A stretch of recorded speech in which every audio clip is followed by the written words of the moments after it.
On a chilly gray morning in downtown Washington, D.C., Tamara Johnson stood at the edge of her marble foyer, her high heels clicking impatiently against the polished floor as she adjusted the diamond-studded bracelet around her wrist. Her sharp eyes darted toward the sleek watch on her other wrist, a limited edition Cartier that ticked with precision and judgment. The private chauffeur she had hired from one of the city's most elite driving services was late, and that was not just inconvenient, it was inexcusable. Tamara, CEO of a multi-million-dollar real estate firm, had 3 back-to-back meetings with international investors and partners, and being even 5 minutes behind schedule could mean millions lost. Outside, as the light mist rolled over the Capitol skyline, a black Cadillac Escalade finally glided into the circular driveway of her high-rise condominium. Tamara's red manicured nails tapped against the glass as the vehicle came to a gentle stop. From the driver's side stepped Elijah Brooks, a tall, broad-shouldered black man dressed in a perfectly tailored navy suit, his every movement confident, professional, and unshaken by the cold. His eyes scanned the surroundings with the quiet precision of someone used to reading a room or perhaps a battlefield. "Good morning, Ms. Johnson," he greeted with a composed smile, extending a firm, practiced hand. Tamara didn't even glance at his gesture. Instead, she swept past him, her heels clacking as she entered the rear seat, her tone curt and clipped. "I have 3 investor meetings before noon, and I expect no delays, no unnecessary chatter, and absolute discretion." Elijah gave a small nod, unfazed. "I've reviewed your itinerary in advance and calculated optimal routes to all destinations," he responded evenly. Tamara smirked slightly, her voice edged with sarcasm. "Well, aren't you thorough?" "Didn't realize chauffeurs studied schedules now." Elijah's jaw barely tightened, but his response was calm, professional. "Preparation is part of my service, ma'am." As the Cadillac merged onto the street and slid into the soft hum of morning traffic, Tamara was already on her phone, her voice low and fast. "Sarah, run a background check on the new driver. I want to know everything. Where he's from, what he's done, any red flags. I don't want surprises today." Elijah heard her, of course. She didn't lower her voice enough to prevent it, but he kept his focus on the road, eyes forward, hands steady, his silence concealing the flare of resentment rising in his chest. He had endured worse. He had been judged harsher. The first assumption she had made about him was that he was only capable of driving a car, nothing more. He had been called many things in his life: diplomat, mediator, professor, but never just a driver. Yet here he was, returning to a world that paid no attention to titles or talent, only appearances. Over the next several days, the dynamic didn't improve. Elijah remained efficient, precise, and always on time. Tamara remained condescending, curt, and dismissive. She offered directives, not conversation. She made assumptions, not inquiries. And Elijah, as he had done in many more hostile rooms with far more dangerous stakes, swallowed his pride and performed his role without protest. That day, she had a lunch meeting with Derek Fields and 2 investors from Asia, a deal that could open up a $30 million expansion in Beijing. "Wait in the car," Tamara instructed as she stepped out at the front of the elite dining club. "This is business. Don't hover. I won't need you for at least 90 minutes. Elijah nodded, not because she deserved his politeness, but because dignity demanded it of him. From his vantage point outside, he could see the lunch unfold. Her hand gestures were too broad, her posture too casual, and worse, he recognized the expressions of the investors, polite but distant, their nods too stiff to mean agreement. Elijah knew the look. He had seen it in trade negotiations, peace summits, cultural summits that demanded careful dance steps, not blunt force. Tamara didn't know that she was already losing them. Her tone grew sharper when she returned to the car. "Those people," she hissed, slamming the door behind her, So self-important. They spent the whole lunch lecturing me about respect and family honor. What do they want me to do, Bao? She gave a humorless laugh, tossing her purse onto the seat beside her. Elijah kept his eyes on the road. He wanted to speak, to tell her what she'd missed, the small rituals, the subtle cues, the language of negotiation that had nothing to do with profit margins and everything to do with culture. He had built his entire career on those subtleties. He had diffused international crises over exactly the kind of offenses Tamara had just committed. And yet she wouldn't accept that the man driving her Escalade knew more than her Harvard-educated boardroom did. Still, he tried. Ma'am, perhaps a review of cultural norms might help in the next round. Understanding those customs could. I didn't ask for a lecture. Tamara snapped, interrupting him without a second thought. You're here to drive, not consult. And just like that, the door to insight slammed shut. But the irony of it clung to the edges of his silence. Tamara desperately needed what he had to offer, yet her pride, fear, and prejudice blinded her to it.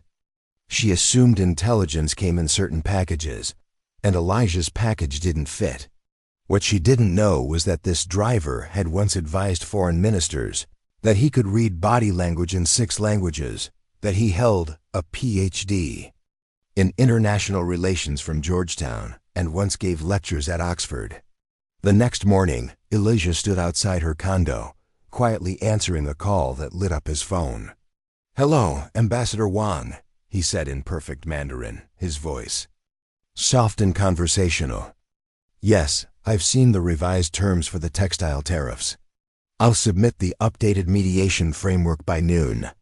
The ambassador's voice crackled with urgency. Apparently the investors Tamara had just offended were considering pulling out entirely due to her tone. Elijah agreed to assist in finding a bridge, a culturally respectful narrative that would salvage negotiations without compromising business terms. Just as he ended the call, Tamara appeared again. Her gaze narrowed when she overheard the unfamiliar language. "What language was that?" she demanded as she climbed into the car. "Mandarin," he answered simply. "Just a personal call." "Personal?" she repeated, her voice laced with disbelief. What kind of personal call involves Mandarin? But he offered no further explanation. He had learned long ago that truth meant nothing to people who had already decided what you were capable of. The next few days passed in a slow storm of suspicion. Tamara's discomfort grew each time Elijah answered his phone in a language she didn't understand. The next call he took was in flawless Yoruba. His tone changed, warm and collegial, as he spoke to Dr. Amara Okoye, a renowned Nigerian economist with whom he had collaborated during his years consulting for intergovernmental initiatives. "Yes, Amara, I've been consulting part-time again," he said, his voice as fluid as a diplomat's, but only under the radar for now. From the rear seat, Tamara's eyes narrowed, catching enough of the rhythmic foreign cadence to bristle again. She waited for him to hang up, then leaned forward. "Yoruba, right?" she asked, her tone edged with accusation.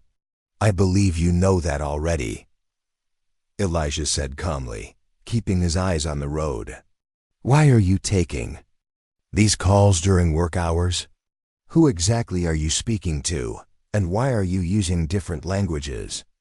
Are you hiding something?" Elijah's voice remained respectful but firm. "These are professional contacts, ma'am. Nothing inappropriate." But her suspicion had taken root and was beginning to bloom into something darker. "Drivers don't usually get international calls in languages I can't understand. I don't care how educated you are. There's something off about this." Elijah felt it, the shift in her tone, the way her voice wrapped tighter around the growing fear inside her. His ability to communicate in different languages had crossed the threshold from impressive to threatening.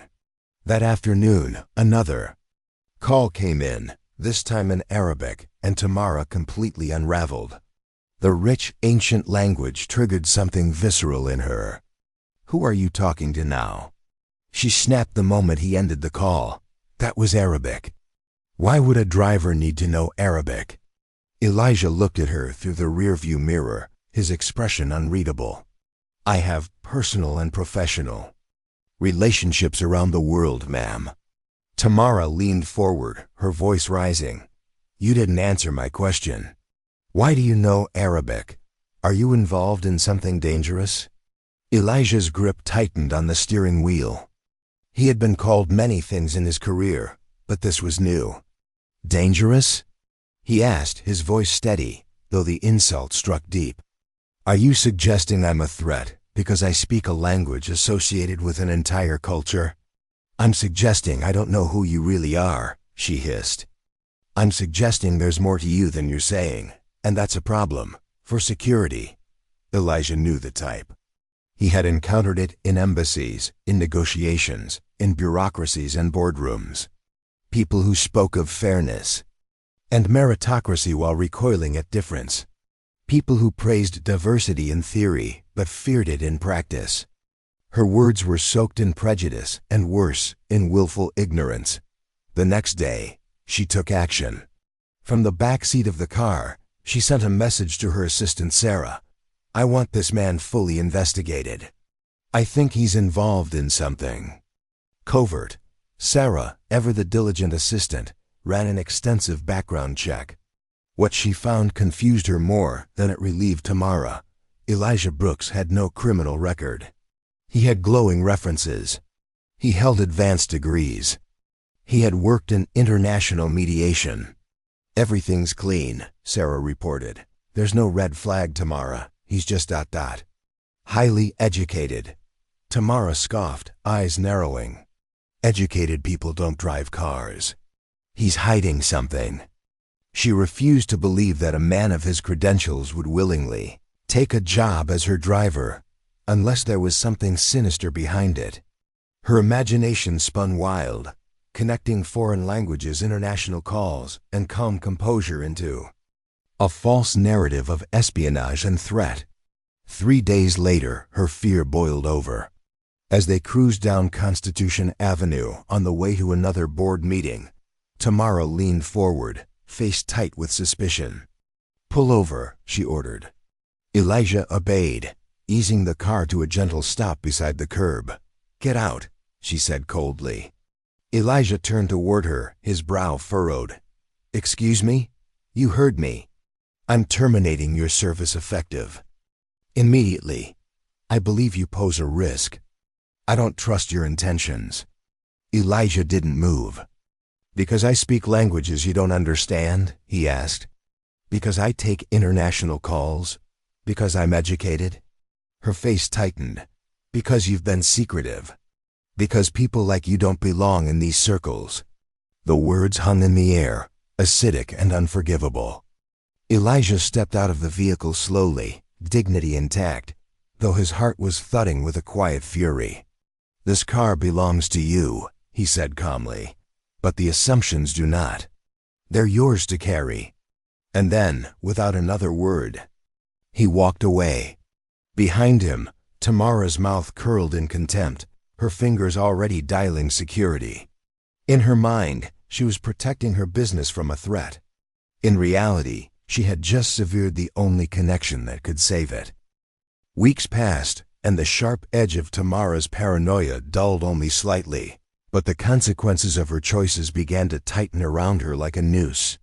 Her business, once a glittering pillar of success in DC's elite market, began to buckle under the weight of missed opportunities and soured deals. The Chinese investors she had alienated remained silent. The international partners who once showed interest had all but vanished. Now, she was clinging to her final lifeline. A scheduled negotiation with a group of influential Spanish investors led by the sharp and discerning Roberto Santos. Their terms were strict, their expectations steep, and their respect for cultural nuance uncompromising.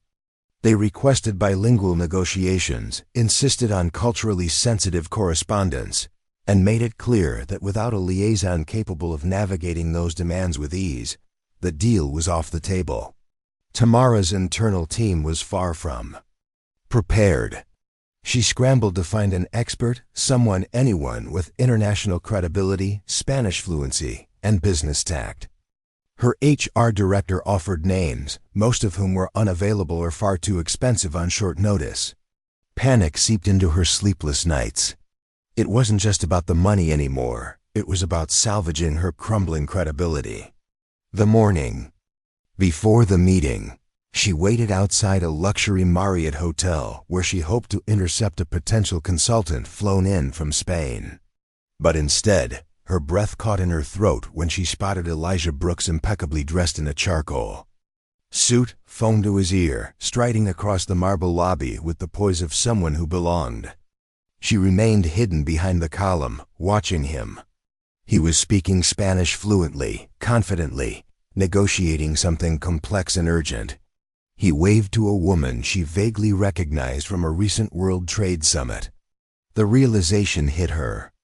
With the force of an avalanche, Elijah wasn't just another chauffeur playing dress-up. He was the real deal. A man who had walked rooms she'd only dreamed of. A man she had fired for being too sophisticated. Her pride crumbled. With trembling hands she dialed his number, praying he hadn't changed it. The call connected. "Marcus Williams speaking," he answered coolly. Her throat tightened. "This is Tamara," she said, her voice barely audible. A long pause followed, then a restrained, polite, but unmistakably cold response. "Yes?" The tone alone told her everything he remembered. She exhaled shakily, trying to find the words. "I saw you at the Marriott. You were speaking Spanish. She faltered. "I didn't realize." "I didn't know." "You didn't know what?" Elijah asked evenly. "That the person you assumed was a threat because of the languages he spoke was actually educated, skilled?" "Yes," she said, barely above a whisper. "I made a terrible mistake." Elijah's silence was louder than any shout. "I need your help," she continued. "I have a meeting with the Spanish investors tomorrow. I'm desperate. I need someone who understands them, someone who can help me salvage this." "Let me get this straight," he said slowly, anger restrained, but simmering beneath his words. 3 weeks ago, you accused me of being a threat, of speaking terrorist languages, called the police on me. And now that your empire is cracking, you want the man you feared to come save you?" Tamara felt tears sting her eyes, shame and regret clawing at her throat. "Yes," she said. "Because you're the only person who can. Because I was wrong. About everything." Elijah paused again. "Do you even understand what you did? What it means to accuse someone based on ignorance and fear?" "I do now," she said, "and I'm sorry. But this isn't just about business. It's about me admitting I was wrong and trying to learn. I don't deserve your help, but I'm asking anyway." Elijah let the silence stretch again, then spoke with quiet control. "I've survived worse than your prejudice, Tamara. I've worked in war zones, negotiated peace across divided cultures. Your assumptions didn't destroy me, but they almost destroyed your company." She nodded, even though he couldn't see. "I know. I'm just asking for a second chance. Please," he sighed. "Tell me what you need." She did. And the next morning, Elijah walked into her boardroom not as a driver, not as a mystery, but as the qualified expert he always had been. Fluent, composed, and in command, he introduced himself to the Spanish investors in their native tongue, engaged in sophisticated discussion, and slowly, skillfully, steered the conversation back toward mutual trust. Tamara sat silently, stunned by the grace with which he reclaimed the room. By the end of the meeting, the deal was sealed not because of her, but because of him. And as the investors shook hands and departed, Tamara turned to Elijah with something she hadn't shown him. In all the weeks they worked together, true humility.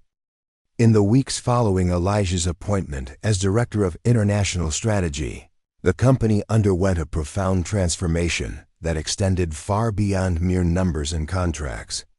Elijah understood that true global success wasn't just about profits or deals, but was deeply rooted in respect, empathy, and genuine understanding between people of different cultures, and he was determined to embed those values throughout the organization. One crisp morning, he gathered the staff in a bright conference room, bathed in sunlight streaming through tall windows. Employees from all departments sat in neat rows, some curious, others skeptical about the changes underway.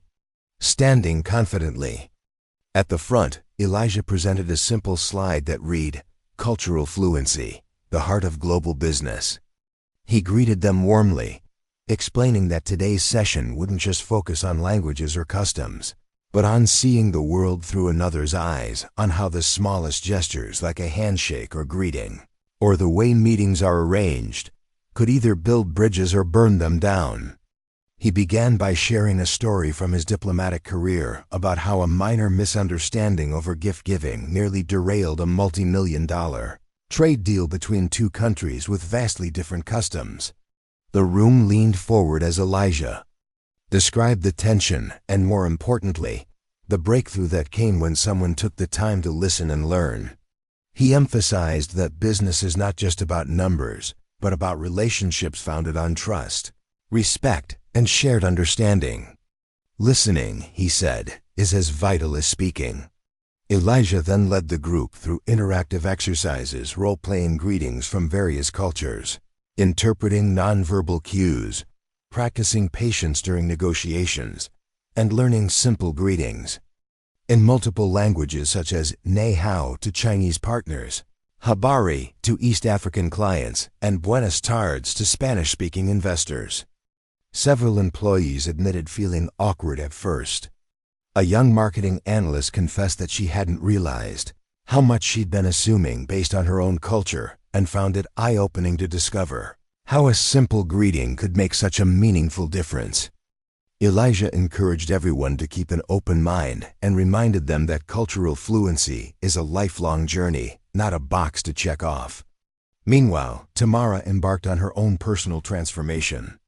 Away from the polished boardroom and tough executive decisions, she enrolled in evening language classes, determined to grasp at least the basics of the languages spoken by key international partners.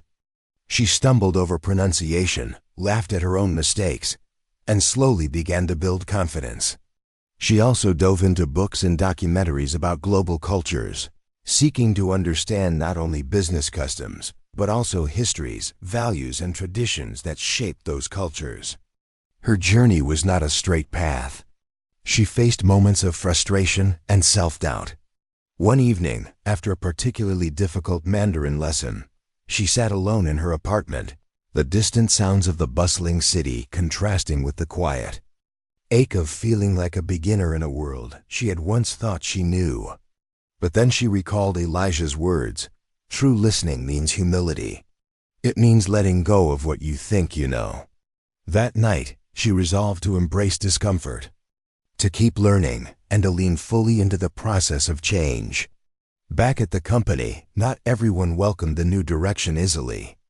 At a board meeting dominated by mostly older, white male executives, resistance simmered just beneath the surface. When Tamara announced Elijah's promotion and outlined the company's renewed focus on cultural competency, the mood in the room shifted palpably. James Whitmore, a longtime board member and Tamara's former business partner, was the first to speak, his voice laced with thinly veiled skepticism. "I'm concerned we're placing too much authority in the hands of someone whose background isn't traditional for this company. Our investors expect certain standards and stability." Tamara met his gaze steadily. "James, Dr. Brooks, qualifications are unparalleled. His diplomatic career and linguistic fluency are not liabilities, but invaluable assets. This is about adapting to a changing world, a challenge we have struggled with far too long." James pressed further. "There are cultural concerns to consider. Some partners may not be comfortable with such a rapid shift. Stability is crucial." Tamara's voice hardened, resonating through the room. "Let me be clear. If Dr. Brooks' background or approach makes you uncomfortable, you're free to step down. But if you remain on this board, you will treat him with the respect he has earned." Silence fell, thick and heavy, settling like dust in the room. No one spoke. That moment marked a turning point, not just for Elijah's acceptance, but for the culture of the entire company. Tamara knew the fight for inclusion and respect was ongoing, but this was a powerful beginning. Over the following months, Elijah's impact grew. He restructured international communications to highlight cultural nuances, teaching teams to interpret not just words but context, emotion, and unspoken signals. His mentoring sessions became highly anticipated as staff witnessed clear improvements in negotiations and partner relationships. During one such session, Elijah invited a respected cultural anthropologist to discuss implicit bias and its effect on global business. Employees shared personal stories of assumptions they hadn't realized they held and how these biases had limited their effectiveness. Tamara attended every session, often sitting quietly in the back, absorbing every lesson. She reflected deeply on her own biases and privileges, how her upbringing and corporate experience had shaped a narrow view of talent and worth. Gradually, her leadership style softened, becoming more inclusive and empathetic. At company events, she championed diversity, highlighting international holidays, inviting guest speakers from partner countries, and encouraging employees to share their cultural stories. These efforts fostered belonging and broadened perspectives across the company. One day, after a particularly successful negotiation led by Elijah, Tamara approached him in the hallway with a small, genuine smile. "You know," she said, "when I first met you, I thought I had everything figured out. Turns out, I didn't even have the first chapter right." Elijah chuckled softly, his eyes kind. "Most of us are works in progress. What matters is that we keep reading and rewriting the story." As the company grew stronger and gained international respect, Tamara's personal growth became as much a story of transformation as the business success. She began speaking at conferences, sharing her journey from bias and fear to humility and leadership. Her message was clear. True leadership means confronting uncomfortable truths about ourselves and having the courage to change. Through it all, Elijah remained a steady partner, professionally and personally. Their relationship, forged through challenges and mutual respect, became a shining example of how openness and courage could break down barriers. On the anniversary of Elijah's promotion, the company held a celebration. Surrounded by colleagues from around the world, Tamara felt a deep gratitude. What had nearly been a disaster born of prejudice had blossomed into a vibrant culture of inclusion and excellence. Standing beside Elijah, she raised a glass. To growth, to humility, and to seeing the world clearly for who people truly are, not just who we expect them to be. Elijah smiled, warmth shining in his eyes, reflecting the journey they had shared. To second chances and new beginnings.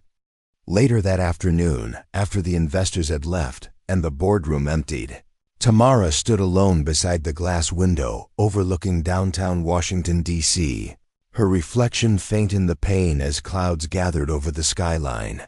She was no longer the woman who had dismissed a man for his intellect hidden behind a uniform. She was now someone confronting the quiet, insidious weight of her own bias. Behind her, Elijah sat at the long table, gathering his notes with professional precision. She turned, stepping toward him not as a boss giving orders, but as a woman ready to fully admit her failings. "I owe you more than thanks," she began softly, voice stripped of its usual sharpness. "I owe you a real apology." Elijah glanced up cautiously, listening. "I see now how my fear and assumptions blinded me to the truth. I judged you not for who you were, but for what I expected you to be." He said nothing, folding his arms, letting her continue. "You didn't just help me land a deal today. You held up a mirror. I spent years thinking I was progressive, modern, fair. But when you didn't fit the box I had for you, I treated you like a threat." His expression stayed neutral, but she sensed something easing a crack of openness between them. She stepped closer, nerves fluttering. "I can't erase what I said, but I want to make it right, not just with words, but with actions." Elijah stood slowly, facing her fully. "Words matter," he said evenly. "But yes, actions matter." "More," she nodded, voice trembling. "I want you to consider staying on not as my driver, but as Director of International Strategy." Elijah's eyebrows rose slightly in surprise, but not arrogance. "You're offering me a leadership role?" "Yes, you've earned it many times over. And I intend to fight for it, even if my board doesn't understand yet." Elijah tilted, his head studying her. "Do you think they'll accept someone like me?" "They'll have to," she replied firmly. "Or they'll answer to me." She extended her hand, a sincere gesture of respect, not the cold dismissal she once withheld. He hesitated a moment, then took it. "Then we have work to do," he said.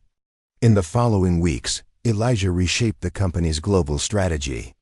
He improved communication with Asian and Middle Eastern partners, secured 2 agreements with African tech startups, and restored investor confidence Tamara nearly lost. More importantly, he mentored staff teaching cultural literacy, language, empathy, and diplomacy's vital role alongside spreadsheets and contracts. Tamara did not stay passive. She took language courses, attended Elijah's cultural sessions, and pushed her board to diversify hiring. When a vocal board member questioned Elijah's rise, citing cultural concerns, Tamara cut him off. Sharply, "If Elijah's qualifications bother you, you're free to step down. But if you stay, you will treat him with the respect he's earned." Silence followed. Elijah never spoke about it, but Tamara knew it mattered. A year later, Elijah spoke at a prestigious international business conference, delivering a keynote on ethical globalization. Dressed sharply, voice steady, he shared how cultural fluency shaped his journey from refugee camps to trade talks, and how implicit bias remains a major barrier in a connected world. Tamara watched quietly, pride swelling. The applause echoed, but her mind went back to when she accused him of being dangerous and foreign. That moment, now a scar, was the turning point. Watching his respected presence, she realized it was not just a second chance, but a transformation forged in truth and growth. When he glanced her way, they exchanged a silent acknowledgement. That evening, Tamara posted a company update, proud to announce Elijah Brooks as Vice President of Global Strategy. "We nearly missed learning from a brilliant mind because of bias. Never again." Thousands reacted, some supportive, some doubtful, but she didn't mind. She was finally leading not just as CEO, but as a human being. This story reminds us that we often see others through filters shaped by our own expectations, before we give them space to reveal who they truly are. If it touched your heart or opened your mind, please like, share, and subscribe. Real leadership begins when we choose humility over assumption and see people for who they are, not who we expect them to be. Thank you for watching.